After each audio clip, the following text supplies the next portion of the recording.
in the bread, even in you ladies' lipstick, has gluten in it from durum wheat with 42 chromosomes.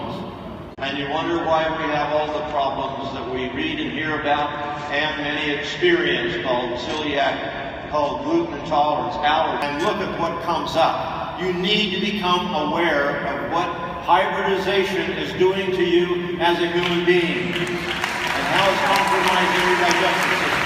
Okay? Why did I go down this path? And I'll tell you why. Because I kept watching the wheat get shorter and shorter and shorter.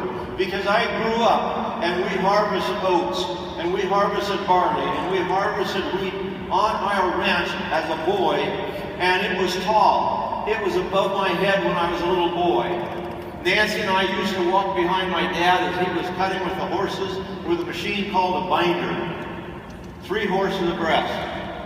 And our job was picking up the bundles and putting them together like a teepee. They were so tall that when we'd get a moment, we would run and play in the teepees, cowboys and Indians.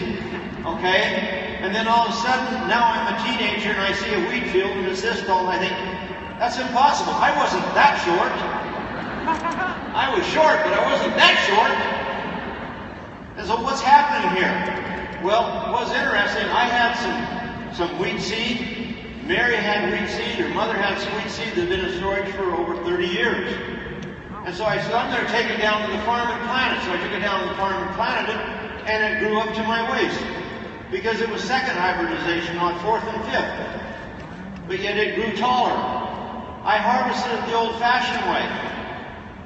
I fed it to people that had gluten intolerance, and they didn't have a reaction. And I said, something is wrong. So I started studying to find out. That was in 2000. I did a 4-year study with over 200 people in my clinic that I had in Springville at that time. And it was interesting to see that people weren't having a reaction. Why? Because I cut it with horses before it was mature, when it was in the soft dough stage. And then we would shock it, let it stand in the field for 7 days, 10 days. And what happens is the dew, the rain, comes on it and then flashes off with the sun of the day. It stimulates that kernel to germinate. And when that kernel germinates, it activates all the enzymes in that kernel to facilitate digestion in your system. Our modern instruments today called combines wait till it's completely mature, and then they cut it and thrash it at the same time. It never gives it a chance for that kernel to activate the enzymes. Plus, the 42 chromosomes makes it a super starch, a super sugar, super addicting. That adds to the problems. So I cut this, whoops. Can we run this, Jordan?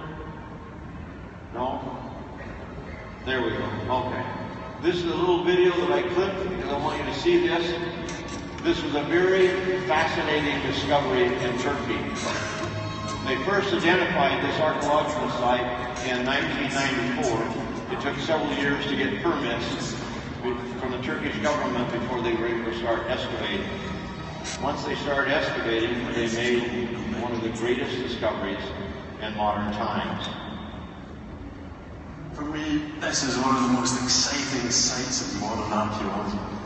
Because here at Göbekli Tepe are some of the oldest buildings in the world. They date to nearly 3 times the age of the first Egyptian pyramids. And there's a real mystery here. Who built this place? And more importantly, how could they have done it?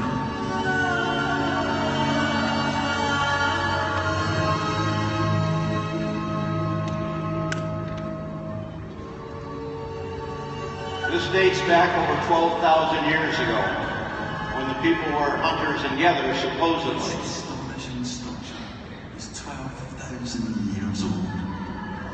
It lay buried and undiscovered until 1994. Hello. The archaeologist who unearthed it is Carl Schmidt. It's great to be here. Hi, welcome in Pro Rossi. What a place, it's spectacular, isn't it? I mean, these are great. Big question is who are they? One thing is very important. Never a face is depicted. They are always faceless. I saw you as you came down. You were working on a very sophisticated. This looks amazing. One is a masterpiece of craftsmanship. It's one stone. It's not made from one stone. We have a flat relief of a boar, and we have this high relief of a leopard. This is an extremely complex society. Yes. This is a surprise. We didn't know this. We didn't expect it. What we are doing here, we add a chapter in world history, a chapter which we didn't know it existed before. To construct Göbekli Tepe with its 50-ton megaliths would have needed a huge army of well-organized workers.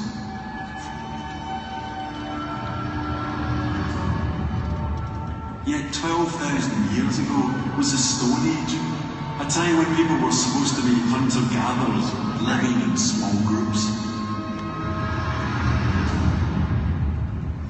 How did they sustain the numbers essential to build such a vast temple?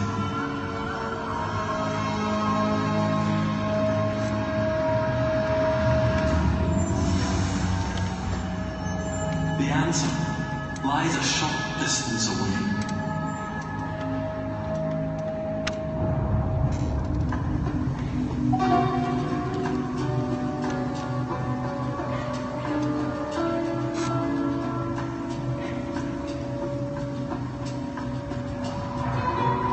Within sight of Göbekli Tepe are the Karacadag Mountains. Here something happened at this time that would change our world forever.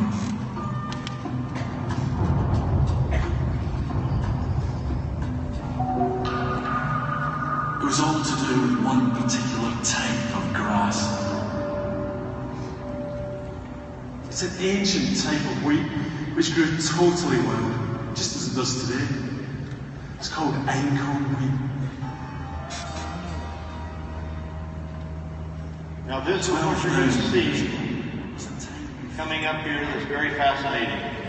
When the head of the wheat's right, they just taste and touches and look what happens. See how easy the kernels fall off?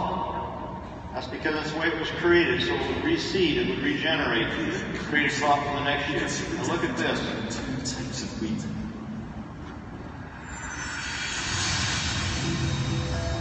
In the original wild wheat, a special ridge of cells between the stalk and the seed breaks down as the plant ripens. And this allows the seed to fall away. But in the wheat with a genetic mutation, these cells remain as a solid band. It means the new wheat never lets go of its seeds. Under normal circumstances, in the wild, that would doom the plant because it just couldn't scatter the seeds. Like you buy it and nothing happens. But it turns out that for one animal species, this trait is really beneficial. Us.